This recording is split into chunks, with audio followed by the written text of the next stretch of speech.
Hello friends, आप सभी का अमेजिंग ज्ञान पॉइंट पर हार्दिक स्वागत है। फ्रेंड्स, आज के वीडियो में हम वीकली करंट अफेयर्स के अंतर्गत 21 जुलाई 2024 से लेकर 28 जुलाई 2024 तक के महत्वपूर्ण करंट अफेयर्स क्वेश्चंस को देखेंगे। साथियों, वीकली करंट अफेयर्स का यह वीडियो मैं आप सभी के लिए प्रत्येक रविवार को सुबह 7 बजे लेकर आता हूं, जिसमें पूरे सप्ताह का निचोड़ होता है। दोस्तों, आप इस वीडियो को अगर कंप्लीट देख लेते हैं तो आपके सप्ताह भर के करंट अफेयर्स सिर्फ एक वीडियो से कवर हो जाएंगे। फ्रेंड्स, वीडियो के सभी क्वेश्चंस काफ़ी ज़्यादा इंपॉर्टेंट है, तो पूरे वीडियो को ध्यान से देखिएगा। तो चलिए दोस्तों, आज के वीडियो की शुरुआत फर्स्ट क्वेश्चन से करते हैं। फ्रेंड्स, वीडियो का फर्स्ट क्वेश्चन है, यूनेस्को की विश्व विरासत सूची में ऐतिहासिक मोइदमस को शामिल किया गया है, यह किस राज्य में स्थित है? तो राइट आंसर होगा फ्रेंड्स असम। यूनेस्को के द्वारा विश्व विरासत सूची यानी वर्ल्ड हेरिटेज साइट में ऐतिहासिक मोइदमस को शामिल किया गया है और फ्रेंड्स यह साइट असम राज्य में स्थित है। इंपॉर्टेंट है, तो इसे आप याद रखिएगा। डिटेल में बात करें तो दोस्तों, भारत का 43वां यूनेस्को विरासत स्थल अब असम का मोइदमस बन गया है। असम का मोइदमस दोस्तों अहोम राजवंश की टीला दफनाने की व्यवस्था को यूनेस्को की विश्व धरोहर स्थल सूची की सांस्कृतिक श्रेणी में शामिल किया गया है। यह यूनेस्को की विश्व धरोहर स्थल सूची में शामिल होने वाला भारत का 43rd स्थल है, तो इसे आप याद रखिएगा।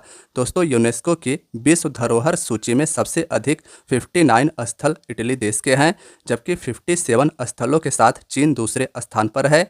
बात करें अगर भारत की, तो दोस्तों भारत 43 स्थलों के साथ 6वें स्थान पर है। 43वां स्थल मैंने आपको बताया जो हाल ही में असम का मोइदमस बना है। दोस्तों, भारत का अजंता गुफा, एलोरा गुफा, ये दोनों महाराष्ट्र में है और उत्तर प्रदेश के आगरा में स्थित ताजमहल और आगरा किला 1983 में यूनेस्को की सूची में शामिल होने वाले पहले भारतीय स्थल थे, तो इसे भी याद रखिएगा। दोस्तों, 1983 में यूनेस्को की सूची में शामिल होने वाले पहले भारतीय स्थल 7 थे। कौन कौन से थे? तो इनके नाम आप याद रखिएगा। अजंता की गुफा और एलोरा की गुफा, ये दोनों महाराष्ट्र में हैं, जबकि आगरा का ताजमहल और उत्तर प्रदेश के आगरा में स्थित आगरा किला दोस्तों, ये 4 ऐसे साइट थे भारत की तरफ से जिन्हें दोस्तों 1983 में यूनेस्को ने अपने विश्व विरासत स्थल की सूची में शामिल किया था। नेक्स्ट है, कृष्णन वेंकट सुब्रमण्यम को हाल ही में किस बैंक का सीईओ और एमडी नियुक्त किया गया है? तो राइट आंसर रहेगा federal bank. Friends, Krishnan Venkat Subramaniam को आप पिक्चर में देख सकते हैं। इन्हें हाल ही में फेडरल बैंक का सीईओ और एमडी के रूप में नियुक्त किया गया है। अब आइए दोस्तों, हम सभी इस क्वेश्चन को डिटेल में देखते हैं। फ्रेंड्स, आरबीआई ने फेडरल बैंक के प्रबंध निदेशक यानी एमडी और मुख्य कार्यकारी अधिकारी यानी सीईओ के रूप में कृष्णन वेंकट सुब्रमण्यम की नियुक्ति को मंजूरी दे दी है। फ्रेंड्स, सुब्रमण्यम का कार्यकाल 3 साल का होगा। 23 सितंबर 2024 से इनका कार्यकाल शुरू होगा। बात करें दोस्तों फेडरल बैंक की, तो federal bank limited is a Indian private sector bank और इसका कार्यालय यानी दोस्तों हेडक्वार्टर कोच्चि केरल में स्थित है, तो इसे भी आप याद रखिएगा। यह भी पॉइंट इंपॉर्टेंट है। नेक्स्ट क्वेश्चन है फ्रेंड्स, जुलाई 2024 में किस भारतीय खिलाड़ी को अंतर्राष्ट्रीय ओलंपिक समिति यानी आईओसी द्वारा ओलंपिक ऑर्डर से सम्मानित किया गया है? तो राइट आंसर रहेगा अभिनव बिंद्रा। फ्रेंड्स, भारतीय शूटर अभिनव बिंद्रा को जुलाई 2024 में अंतर्राष्ट्रीय ओलंपिक समिति द्वारा ओलंपिक ऑर्डर से सम्मानित किया गया है। बात करें दोस्तों की पॉइंट के तहत, तो अंतर्राष्ट्रीय ओलंपिक समिति ने शीर्ष भारतीय निशानेबाज अभिनव बिंद्रा को अपना प्रतिष्ठित ओलंपिक ऑर्डर से सम्मानित करने की घोषणा की है। अभिनव बिंद्रा फ्रेंड्स ओलंपिक में व्यक्तिगत स्वर्ण पदक जीतने वाले पहले भारतीय एथलीट थे। इंपॉर्टेंट पॉइंट है, इसे आप नोट कर लीजिएगा। इन्होंने 2008 के चीन में आयोजित बीजिंग ग्रीष्मकालीन ओलंपिक में पुरुषों की 10 मीटर एयर राइफल स्पर्धा में गोल्ड मेडल जीता था। फ्रेंड्स, अभिनव बिंद्रा ने 2008 में आयोजित बीजिंग ओलंपिक में पुरुषों की 10 मीटर एयर राइफल स्पर्धा में गोल्ड मेडल जीता था, तो इसे भी आप याद रखिएगा। नेक्स्ट है, मनोलो मार्केज को भारतीय पुरुष फुटबॉल टीम का मुख्य कोच बनाया गया है, यह किस देश के हैं? तो राइट आंसर होगा स्पेन। दोस्तों, मनेलो मार्कोज को अब भारतीय पुरुष फुटबॉल टीम का मुख्य कोच यानी हेड कोच बनाया गया है और यह स्पेन देश के निवासी हैं। बात करें दोस्तों की पॉइंट के तहत, तो स्पेन के मनोलो मार्कोज भारतीय पुरुष फुटबॉल टीम के अब मुख्य कोच होंगे, इसे आप याद रखिएगा। और बात करें दोस्तों भारत की, तो फीफा रैंकिंग में भारत का स्थान वर्तमान में 124वां है, इसे भी आप याद रखिएगा। यानी दोस्तों भारतीय फुटबॉल टीम की बिगड़ी रूपरेखा को बदलने के लिए अब स्पेन के मनोलो मार्कोज को भारतीय पुरुष फुटबॉल टीम का कोच नियुक्त किया गया है।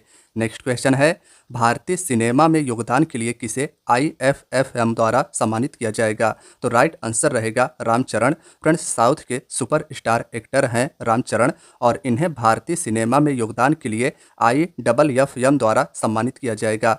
बात करें दोस्तों की पॉइंट के तहत, तो दोस्तों अभिनेता रामचरण मेलबर्न भारतीय फिल्म महोत्सव यानी IFFM, इसे आप याद रखिएगा, इसमें सम्मानित अतिथि होंगे और वहां उन्हें भारतीय सिनेमा में उनके उत्कृष्ट योगदान के लिए भारतीय कला और संस्कृति के दूत का पुरस्कार भी दिया जाएगा। नेक्स्ट है, बीसीसीआई ने पेरिस ओलंपिक्स के कैंपेन के लिए कितने रुपए का योगदान दिया है?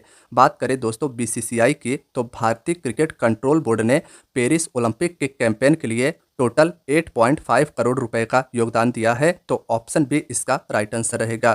फ्रेंड्स, आप सभी को पता है कि 26 जुलाई 2024 से फ्रांस की राजधानी पेरिस में ग्रीष्मकालीन ओलंपिक का आयोजन किया जा रहा है। बात करें की पॉइंट के तहत, तो फ्रेंड्स पेरिस ओलंपिक की तैयारी कर रहे भारतीय एथलीटों को महत्वपूर्ण प्रोत्साहन देते हुए भारतीय क्रिकेट कंट्रोल बोर्ड यानी बीसीसीआई ने भारतीय ओलंपिक संघ IOA को 8.5 करोड़ लगभग 1.03 मिलियन डॉलर के महत्वपूर्ण वित्तीय योगदान की घोषणा की है। अब दोस्तों बात करें अगर भारतीय ओलंपिक समिति की, जो पेरिस 2024 ओलंपिक खेलों में भाग लेने के लिए गई है, तो उसमें सिंधु यानी PV सिंधु और कमल की जोड़ी दोस्तों भारत की ध्वजवाहक होगी, इसे आप याद रखिएगा। दोस्तों PV सिंधु जो बैडमिंटन की स्टार खिलाड़ी हैं और शरद कमल ओपनिंग 2024 के ओपनिंग सेरेमनी में भारतीय दल का नेतृत्व करेंगे, यानी ये भारत की तरफ से भारत के ध्वजवाहक होंगे। फ्रेंड्स, पेरिस ओलंपिक में भारत के 117 खिलाड़ी शामिल हुए हैं जो 16 खेलों में हिस्सा लेंगे, तो इसे भी आप याद रखिएगा।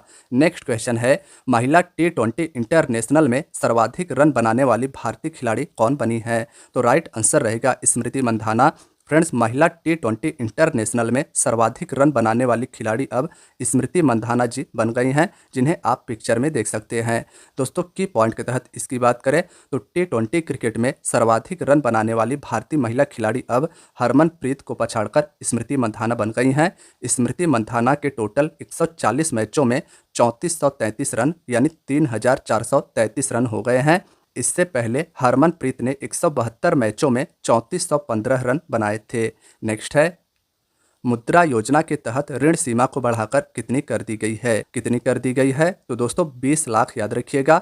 मुद्रा योजना भारत सरकार की एक महत्वाकांक्षी योजना है और इस योजना के तहत दोस्तों ऋण सीमा को बढ़ाकर 20 लाख रुपए कर दी गई है।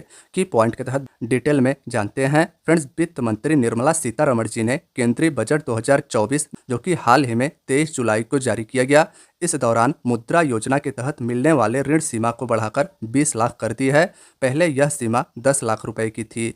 यह सुविधा उनके लिए है जिन्होंने तरुण श्रेणी के तहत लिए गए ऋणों का लाभ उठाया है और सफलतापूर्वक चुकाया है।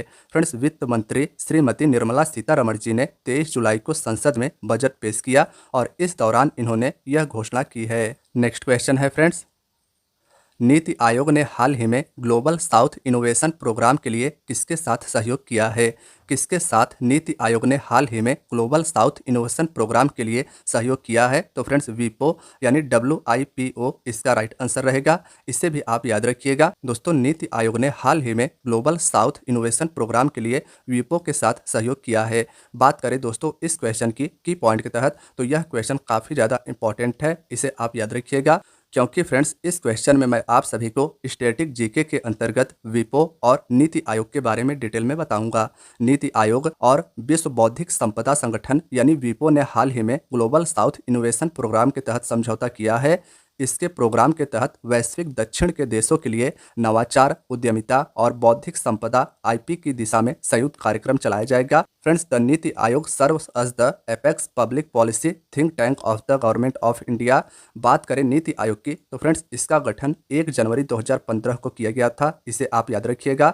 नीति आयोग का मुख्यालय नई दिल्ली में है और वर्तमान में नीति आयोग के अध्यक्ष नरेंद्र मोदी जी हैं। तो फ्रेंड्स इसे भी आप याद रखिएगा।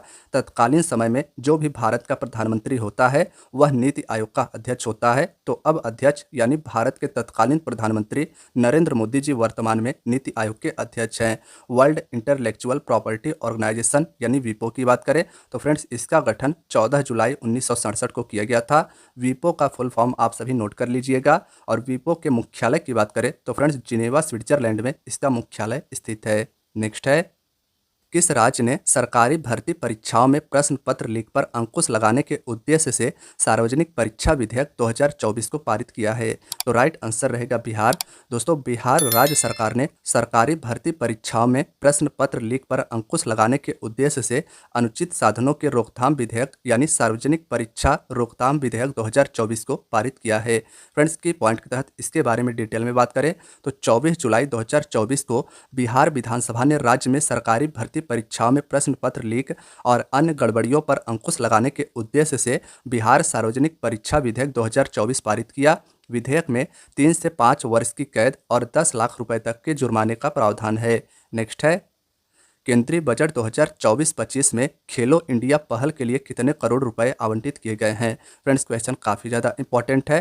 केंद्रीय बजट 2024-25 हाल ही में 23 जुलाई 2024 को भारत की वित्त मंत्री निर्मला सीतारमण जी के द्वारा पेश किया गया और इसमें दोस्तों खेलो इंडिया पहल के लिए टोटल 900 करोड़ रुपए आवंटित किए गए हैं। तो ऑप्शन सी इसका याद रखिएगा। डिटेल में जाने तो फ्रेंड्स, वित्त मंत्री श्रीमती निर्मला सीतारमण जी ने केंद्रीय बजट 2024-25 में देश में खेल को बढ़ावा देने के लिए 3442 करोड़ रुपए यानी 3442 करोड़ रुपए आवंटित किए हैं, जिसमें से 900 करोड़ रुपए खेलो इंडिया पहल के लिए रखे गए हैं।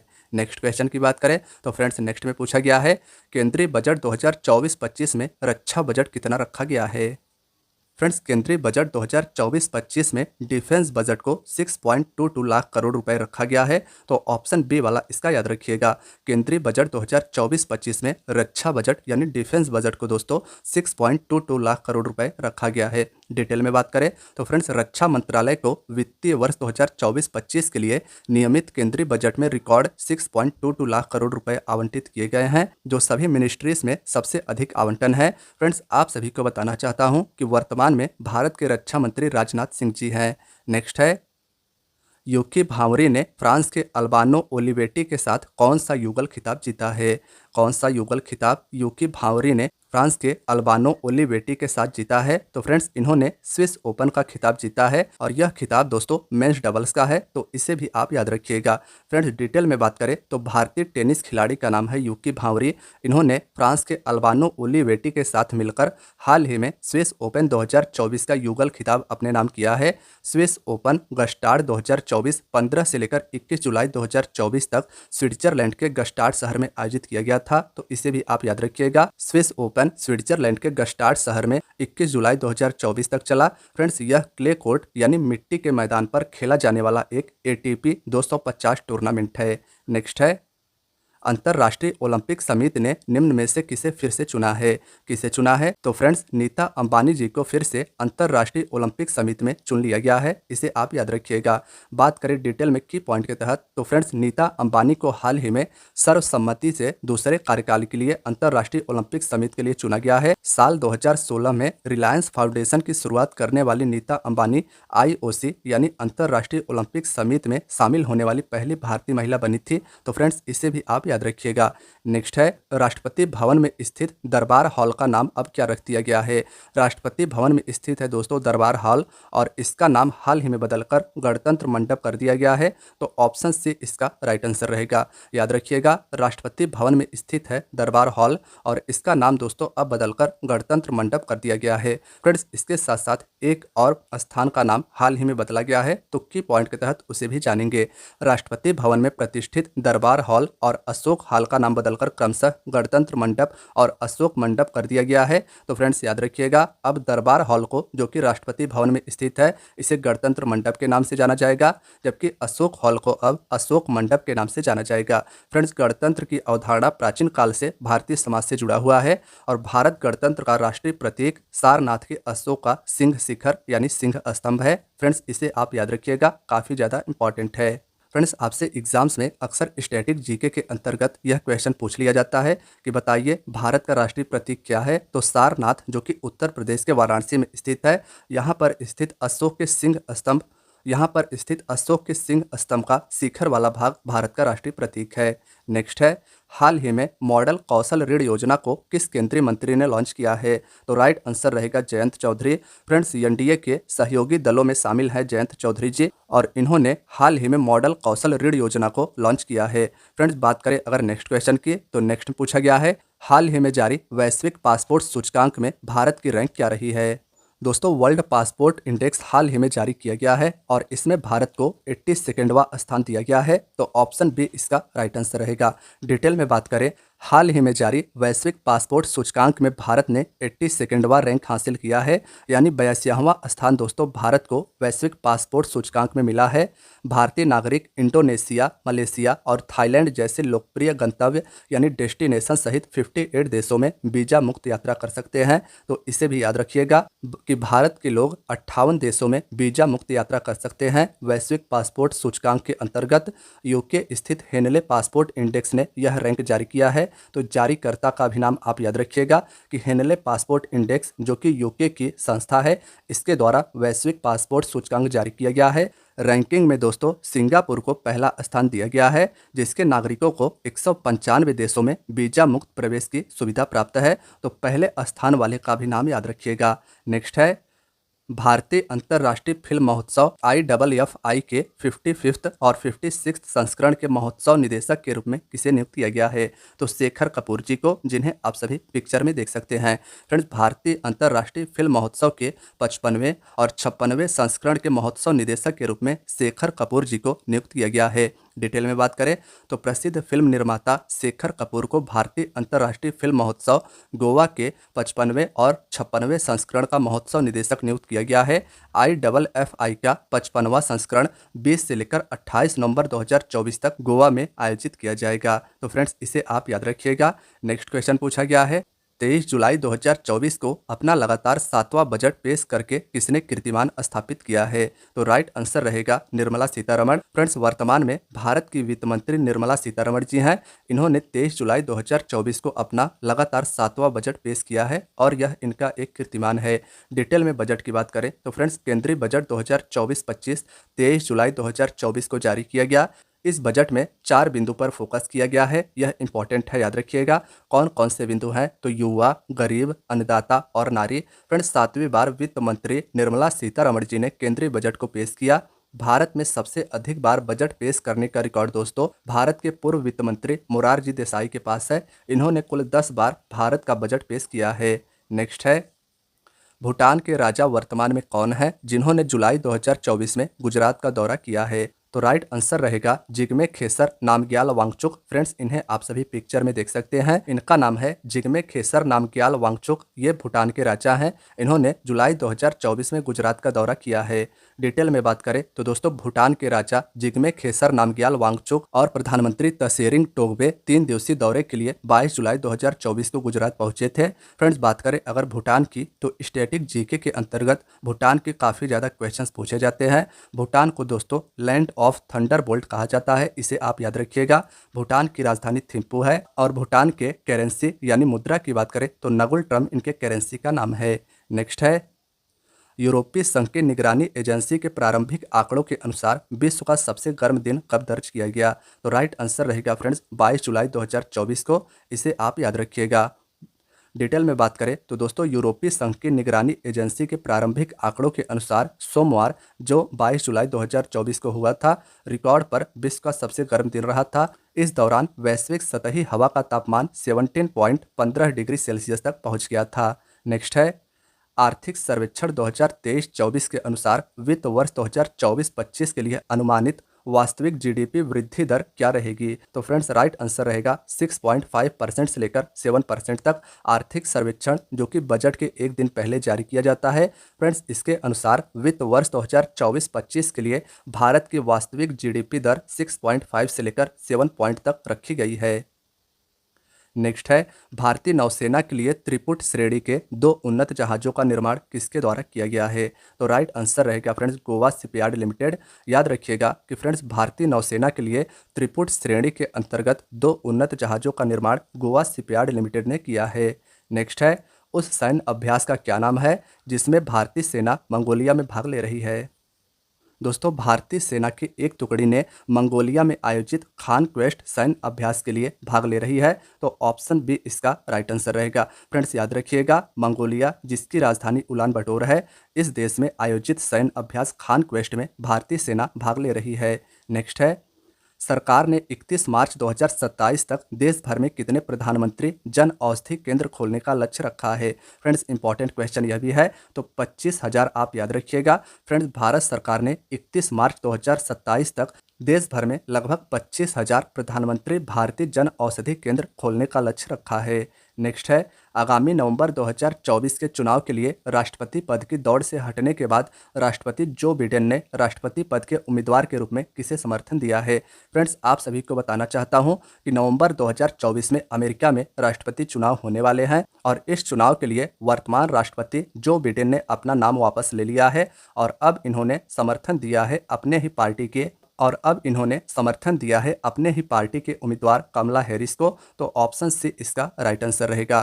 फ्रेंड्स आगामी नवंबर 2024 के चुनाव के लिए राष्ट्रपति पद की दौड़ से हटने के बाद अमेरिका के वर्तमान राष्ट्रपति जो बिडेन ने राष्ट्रपति पद के उम्मीदवार के लिए कमला हैरिस को समर्थन दिया है। तो इसे आप याद रखिएगा। भारत की पहली एकीकृत कृषि निर्यात सुविधा किस बंदरगाह पर स्थापित की जाएगी। तो राइट आंसर रहेगा फ्रेंड्स जवाहरलाल नेहरू बंदरगाह। यह बंदरगाह मुंबई में स्थित है। भारत की पहली एकीकृत यानी इंटीग्रेटेड कृषि निर्यात सुविधा इस बंदरगाह पर स्थापित की जाएगी। भारत के खिलाफ T20 इंटरनेशनल सीरीज में श्रीलंका का कप्तान किसे बनाया गया है। तो राइट आंसर रहेगा फ्रेंड्स चरित असलंका को। दोस्तों हाल ही में श्रीलंका के कप्तान वानिंदु हसरंगा ने कप्तानी से इस्तीफा दिया है और भारत के खिलाफ T20 इंटरनेशनल सीरीज में श्रीलंका का नया कप्तान अब चरित असलंका को बनाया गया है। नेक्स्ट है, अगले साल जुलाई तक रेलवे कनेक्टिविटी के तहत आने वाला पूर्वोत्तर क्षेत्र का चौथा राजधानी शहर कौन सा होगा। राइट आंसर रहेगा फ्रेंड्स आइजोल। इसे आप याद रखिएगा।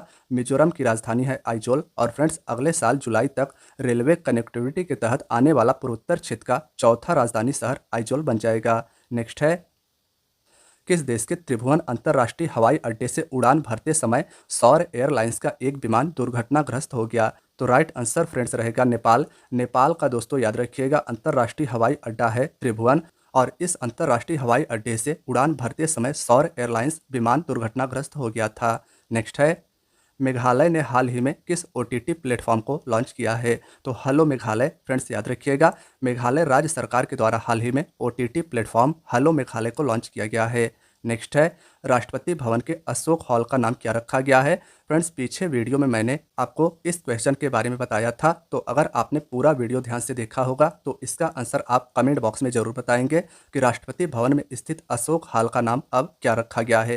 फ्रेंड्स आप सभी के लिए लास्ट क्वेश्चन भी आपका टेस्ट ही होगा। बताइएगा कमेंट बॉक्स में कि लोकसभा में आर्थिक सर्वेक्षण 2023-24 को किसने पेश किया है। फ्रेंड्स इसे भी मैंने वीडियो में आपको बताया था कि आर्थिक सर्वेक्षण बजट के एक दिन पहले जारी किया जाता है, जो कि लोकसभा में जारी किया गया और इसे किसने पेश किया था यह आपको कमेंट बॉक्स में बताना है। तो फ्रेंड्स आज की आपकी वीडियो यहीं तक थी।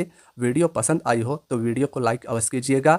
चैनल पर नए हैं तो चैनल को सब्सक्राइब भी कर लीजिएगा और अपने दोस्तों यारों मित्रों के साथ भी इस वीडियो को जरूर शेयर कीजिएगा। मिलते हैं दोस्तों नेक्स्ट वीडियो में। अपना ख्याल रखिएगा और तैयारी को जारी रखिएगा। धन्यवाद दोस्तों।